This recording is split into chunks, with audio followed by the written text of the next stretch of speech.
नमस्कार दोस्तों, यारों का यार नमस्कार दोस्तों। मैं हूं राजा रविश कुमार। आपका फिर एक बार स्वागत करता हूं मेरे वीडियो में। जैसे कि आज आपने शीर्षक पढ़ा होगा कि आज हम लोग बात करेंगे धरती पुत्र मुलायम सिंह यादव जी के बारे में। आज जो भी कुछ ओबीसी समाज है उत्तर प्रदेश का या पिछड़ा वर्ग है, आज किसी कारणवश अगर उन्हें मान सम्मान दिया जाता है तो उसमें अगर किसी का सबसे ज्यादा श्रेय है तो वो है माननीय मुलायम सिंह यादव का। लोगों को ये बात सुन के बहुत ही अचंभव लगेगी, कुछ लोगों को लगेगा नहीं यार ये गलत है, ऐसा है वैसा है, लेकिन इसमें कोई भी गुंजाइश नहीं है कि जो भी ओबीसी समाज और उससे पिछड़े वर्ग के लोग हैं उन्हें जो भी मान सम्मान आज के तारीख में जो दिया जा रहा है उसमें उसका सबसे बड़ा श्रेय अगर उत्तर प्रदेश में किसी को जाता है तो मुलायम यादव जी को जाता है। क्यों जाता है हम थोड़ा विस्तार में जानेंगे।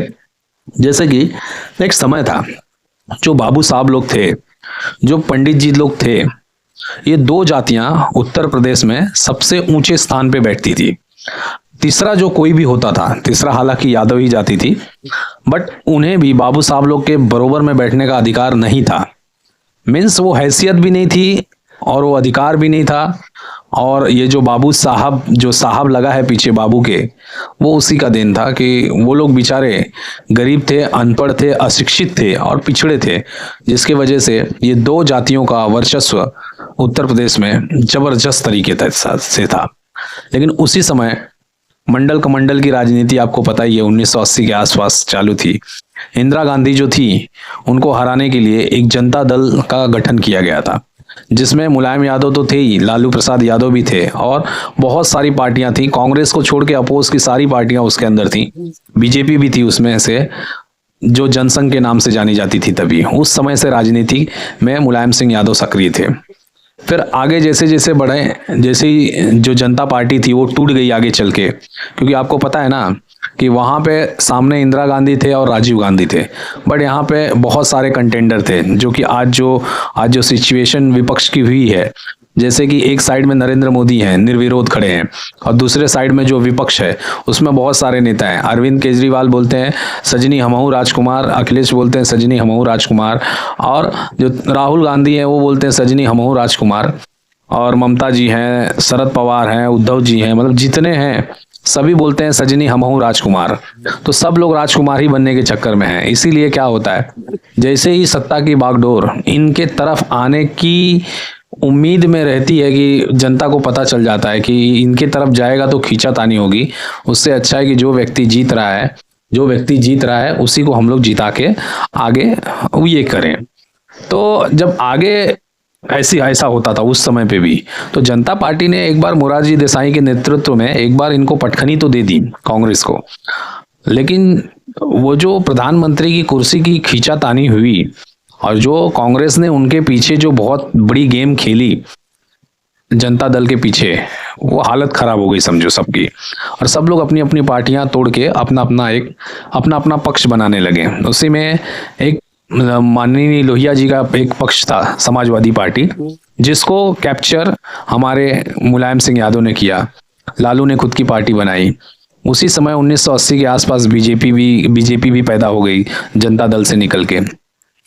तो ये सारे पार्टियों का जन्म हुआ। अब वहां पे हुआ यूं कि मुलायम सिंह यादव जब उभरे तो उनको सभी यादवों का फुल सपोर्ट था।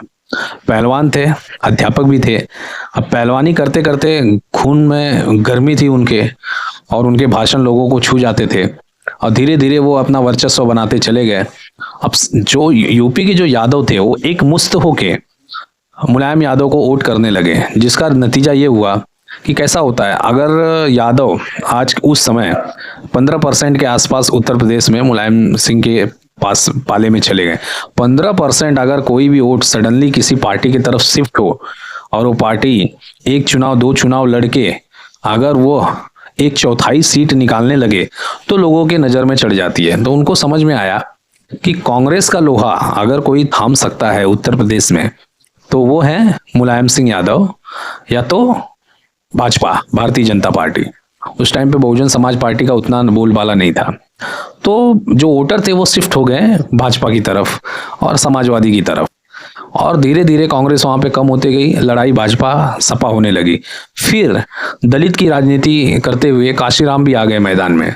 फिर ये जो वोट टर्निंग हो गया, ये कभी समाजवादी कभी बहुजन समाज, कभी समाजवादी कभी बहुजन समाज, और ये घटनाक्रम लगातार 25 सालों तक चलता रहा। कभी मुलायम बनते थे, कभी मायावती बनती थी। इसमें हुआ यूं कि मायावती तो आपको पता है जो समाज से आती हैं, और मुलायम भी ओबीसी समाज से आते हैं। अब ये दोनों जो समाज था वो कहीं ना कहीं पिछड़ा था, स्वर्ण इसमें कोई दूर दूर तक नहीं था। अब जब स्वर्ण इसमें दूर दूर तक नहीं था तो जो पंडित साहब और ठाकुर जी थे वो कहीं ना कहीं इनके आसपास आके ही बैठते थे, इनके आसपास ही उठते थे। तो लोगों में एक जो मैसेज गया तगड़ा 30 साल का 40 साल का मुलायम यादव और मायावती और काशीराम को लेके कि नहीं, ओबीसी समाज और ये लोग की भी मान सम्मान है भाई। क्यों है? क्योंकि एक अहीर यादव जाति का होके आज 2 से 3 बार मुख्यमंत्री बन गया तो उसका दबदबा हो जाता है ना वो जाति का। अब जैसे ओबीसी को सम्मान मिला, उसके पीछे पीछे मौर्य समाज आगे आया, तेली समाज आगे आया, मतलब सारे, मतलब अभी विश्वकर्मा समाज हो, जितने भी ओबीसी में आते हैं सारे के सारे मुख्य पटल पे आ गए। कल्याण सिंह वो भी लोधी समाज से थे। तो ये जो घटनाक्रम हुआ उसके बाद से एक सब बाबू साहब और पंडित जी के बाद तीसरी बड़ी शक्ति बन के उभरी यादव समाज की, यादवों की शक्ति बन के उभरी उत्तर प्रदेश में, और तीसरे नंबर पे यादव डोमिनेट करने लगे। अब यादव डोमिनेट तीसरे नंबर पे करने लगे और यादवों को देखते देखते जो ओबीसी समाज था पीछे का सारा खड़ा हो गया। आज देखो राजभर को देख लो, आज बहुत सारे नेता हैं जो ओबीसी समाज से आके अपना नेतृत्व कर रहे हैं। नहीं तो एक जमाना था कि बहुत कम नेता पिछड़े वर्ग के थे और मुखिया तो कभी बनते ही नहीं थे। ताज तो सिर्फ बाबू साहब और पंडित जी के ऊपर ही सजता था। तो उस समय का समय था, उसमें उनकी कोई गलती नहीं थी, बाबू साहब की भी गलती नहीं थी, ना पंडित लोगों की गलती थी, क्योंकि शिक्षा और पैसा ये दोनों उनके पास ही हुआ करता था। ठीक है, अब जिसके पास बुद्धि और पैसा है तो नेतृत्व तो वही करेगा ना भैया। लेकिन इस बेड़ी को तोड़ने वाले, इस कड़ी को तोड़ने वाले अगर कुछ नेता थे तो उसमें से सबसे बड़ा नाम था मुलायम सिंह यादव, जो कि एक यादव होके, एक मध्यम परिवार से होके अपने राजनीति के दम पे उन्होंने अपने आप को साबित किया। वो बात अलग है, समाजवाद के नाम पे उन्होंने एक आगे चल के उनकी जो पार्टी थी वो फैमिली पार्टी बन के रह गई है। यानी मुलायम यादव के जो भाई लोग हैं, 5-6 भाई लोग हैं, ठीक है, अब वो उनके जो बच्चे हैं, आदित्य है, फिर धर्मेंद्र है, फिर अक्षय है, फिर डिम्पल हैं, अखिलेश की वाइफ है डिम्पल, अखिलेश यादव है, ये जो भी हैं पारिवारिक लोग हैं, ये लोग ने मिलके अभी समाजवादी को एक फैक्ट्री बना लिया है। यानी कि ये लोग अभी यादवों का वोट तो ले ही रहे हैं, नो डाउट, बट कुछ लौटा नहीं रहे हैं। जो मान सम्मान नेताजी ने दिलाना था ओबीसी समाज को, पिछड़े वर्गों को, वो तो दिला दिया उन्होंने अपने टाइम पे, बट उसके बाद क्या आप क्या कर रहे हो? ये कुछ नहीं करते, ना घर देते हैं, ना एक हाईवे बना दिए, लैपटॉप बंटवा दिए, बस लैपटॉप बंटवा दिए, 100 डायल दे दिए, और एक ये कर दिया। अभी वो 3 चीज का इतना प्रचार करते हैं, इनको पता ही नहीं कि बेसिक नीड्स होती क्या है। एजुकेशन, आप बताइए, आप अपने दिल पे हाथ रख के बताइए, नकल होती थी? सरकारी कामों में जाने के पहले घूस लगता था? तो ये सब पे भी तो काम होना चाहिए ना यार। मैं बोलता हूं, अगर आप घूस को नहीं बंद कर पाए, अगर आप नकल को नहीं बंद कर पाए, तो ये आप लोगों का फेलियर है ना। ये अच्छी बात थोड़ी है? लेकिन छोड़ो, जाने दो। आज की सपा क्या हो गई है उसमें हम बात नहीं करेंगे।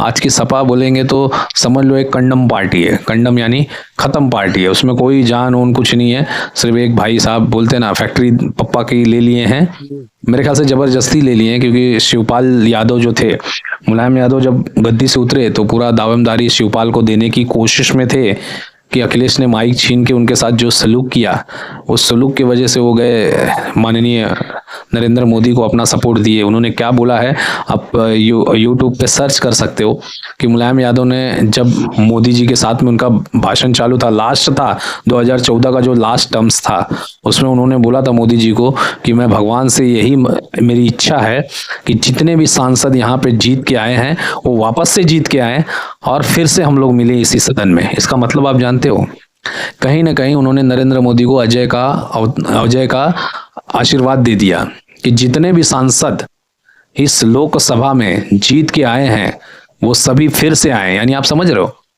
सारे फिर से जीत के आएंगे तो 100% जो सरकार होगी वो फिर से भाजपा की होगी।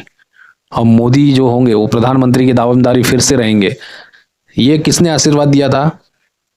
धरतीपुत्र मुलायम यादव ने दिया था। तो बहुत ही दूरदृष्टि थे उन्होंने। जिंदगी में एक ही गलत काम किए। राम मंदिर के समय पर जो उन्होंने गोलियां चलवाई थी राम भक्तों पे, वो सबसे काला अध्याय है उनकी जिंदगी का। नहीं तो वो नेता एक नंबर थे, सारे काम में उनके परफेक्ट थे।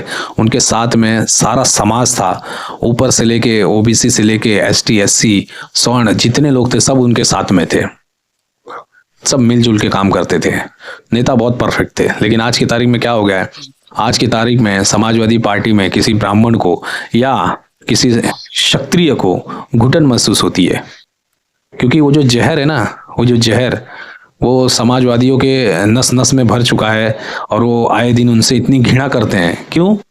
एक राजनीति के तहत जो देश विरोधी ताकतें हैं, जो देश को खोखला करने के पीछे हैं, उनसे उनको प्रेम है। क्यों? क्योंकि वो भैया जी के वोटर हैं।